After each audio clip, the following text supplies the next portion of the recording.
بسم اللہ الرحمن الرحیم عن ابی ہریرہ رضی اللہ تعالی عنہ قال، حضرت ابو ہریرہ رضی اللہ تعالی عنہ سے روایت ہے، قال رسول اللہ صلی اللہ علیہ وسلم، رسول اللہ صلی اللہ علیہ وآلہ وسلم نے ارشاد فرمایا، لقد كان فيما قبلكم من الامم محدثون، تم سے پہلی امتوں میں محدث گزرے ہیں، یعنی ایسے لوگ ہوتے تھے جو اللہ کی طرف سے الہام کی نعمت سے خاص طور پر نوازے جاتے تھے۔ فَإِن يَكُ فِي أُمَّتِي أَحَدٌ، پس اگر میری امت میں سے کسی کو اس نعمت سے خاص طور پر نوازا گیا ہو، فَإِنَّهُ عمر، تو وہ عمر ہیں۔ رواہ البخاری و مسلم، یہ روایت صحیح بخاری اور صحیح مسلم کے اندر مذکور ہے۔ آپ صلی اللہ علیہ وآلہ وسلم کے یاروں میں اور اصحاب میں سیدنا ابوبکر صدیق رضی اللہ تعالی عنہ کے بعد سب سے اونچی ہستی کا نام عمر بن خطاب رضی اللہ تعالی عنہ ہے۔ سیدنا عمر رضی اللہ تعالی عنہ کی یہاں ایک خاص فضیلت کو بیان کیا گیا، اور وہ فضیلت کیا ہے؟ آپ کا اس امت میں محدث ہونے کی نعمت سے نوازا جانا۔ ایک ہے لفظ محدث دال کے نیچے زیر کے ساتھ، احادیث بیان کرنے والے کو کہتے ہیں، اور ایک ہے محدث دال کے اوپر زبر کے ساتھ، اس شخص کو کہتے ہیں جس شخص پر اللہ کی طرف سے کثرت کے ساتھ الہام آتے ہوں۔ الہام کا مطلب ہے دل میں کسی خیر کی بات کو ڈالنا، تو جس کے دل پر کثرت سے اللہ کی طرف سے خیر کی باتیں ڈالی جائیں اسے کہتے ہیں محدث۔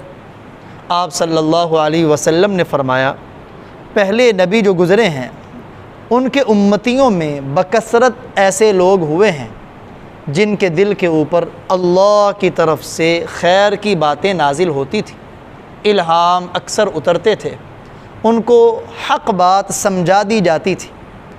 اگر میری امت میں ایسا شخص ہے جس کو اس نعمت سے خاص طور پر نوازا گیا ہے تو وہ عمر رضی اللہ تعالی عنہ ہے۔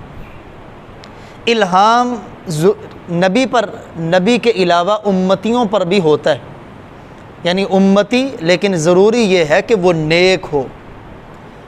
یہ ضروری نہیں کہ وہ مرد ہو، جیسے مردوں کے اوپر الہام ہو سکتا ہے ایسے عورتوں کے اوپر بھی الہام ہو سکتا ہے، لیکن ان کا نیک ہونا، متقی اور پرہیزگار ہونا یہ ضروری۔ جیسے قرآن پاک میں موسیٰ علیہ السلام کی والدہ کے دل میں الہام ڈالنے کا ذکر ہے، وَأَوْحَيْنَا إِلَىٰ أُمِّ مُوسَىٰ، اور ہم نے موسیٰ علیہ السلام کے دل کی والدہ کے دل میں یہ بات ڈالی، أَنْ أَرْضِعِيهِ، کہ تم موسیٰ کو دودھ پلاتی رہے، فَإِذَا خِفْتِ عَلَيْهِ، جب اس پر تمہیں ڈر ہو کہ فرعونی آ کے قتل نہ کر دے تو پھر اسے صندوق کسی چیز میں ڈال کے پانی میں ڈال دینا۔ تو موسیٰ علیہ السلام کی والدہ کے دل کے اوپر الہام کا ہونا، اس کا ذکر قرآن میں۔ ایسے عیسیٰ علیہ السلام کے حواریوں، پیارے نبی کے یاروں کو کہتے ہیں صحابہ، اور عیسیٰ علیہ السلام کے صحابیوں کا لقب ہے حواریین، ان کے اوپر بھی الہام کا ذکر اللہ کے قرآن میں ہے۔ اذ اوحیت الی الحواریین، جب میں نے وحی کی یعنی الہام کیا عیسیٰ علیہ السلام کے حواریوں کی طرف۔ تو الہام یعنی دل پر خیر کی بات کا ڈلنا، یہ شرط یہ ہے کہ نیک انسان ہو، نبی ہونا شرط نہیں، امتی کے دل پہ ہوتا ہے۔ مرد ہونا بھی شرط نہیں، جیسے مرد کے دل میں آتا ہے ایسے عورت کے دل میں بھی الہام ہوتا ہے۔ لیکن عظمت والی بات فاروق اعظم رضی اللہ تعالیٰ عنہ کے لیے یہ ہے کہ اس امت میں خاص انعام الہام کا اللہ تعالیٰ نے سیدنا عمر رضی اللہ تعالیٰ عنہ کو نصیب فرمایا۔ لیکن اس حدیث سے کسی کو یہ غلط فہمی نہ ہو کہ پیارے نبی کو شک ہے، سیدنا عمر رضی اللہ تعالیٰ عنہ کے اوپر الہام اترنے کا شک نہیں، آپ اپنی امت کو بتا رہے ہیں۔ یہ سیدنا عمر رضی اللہ تعالیٰ عنہ کا محدث ہونا ہے کہ ان کے دل پر الہام اترتا ہے۔ اس لیے جامع ترمذی کی روایت ہے، آپ صلی اللہ علیہ وسلم نے فرمایا، ان اللہ جعل الحق علی لسان عمر وقلبی، اللہ تعالیٰ نے حق بات کو عمر کی زبان اور اس کے دل میں رکھ دیا ہے۔ دل میں حق آتا ہے وہ زبان سے جاری ہو جاتا ہے، جیسے دوسری روایت میں فرمایا ان اللہ وضع الحق علی لسان عمر یقول بہ، رواہ ابو داود۔ اللہ تعالیٰ نے حق بات کو عمر کے دل میں رکھ دیا ہے، وہ جب بھی زبان سے بولتے ہیں تو ان کی زبان پر حق آتا ہے۔ کیوں؟ کیونکہ ان کے دل کے اوپر اللہ کی طرف سے الہام اترتا ہے۔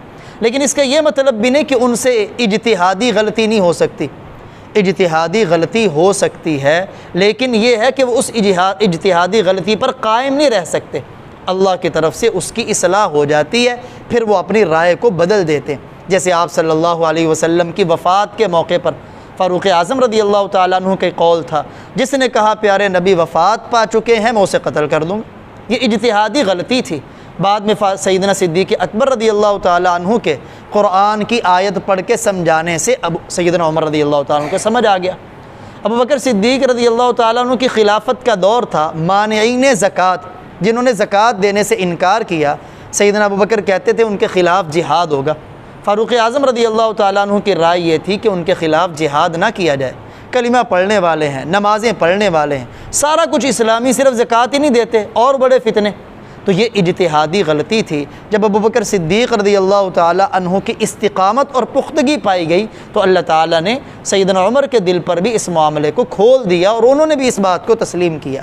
تو یہ ان کی بہت بڑی خصوصیت ہے کہ اس امت کے محدث جن کے دل کے اوپر کثرت کے ساتھ اللہ کی طرف سے الہام آتے ہوں، وہ سیدنا عمر رضی اللہ تعالیٰ عنہ۔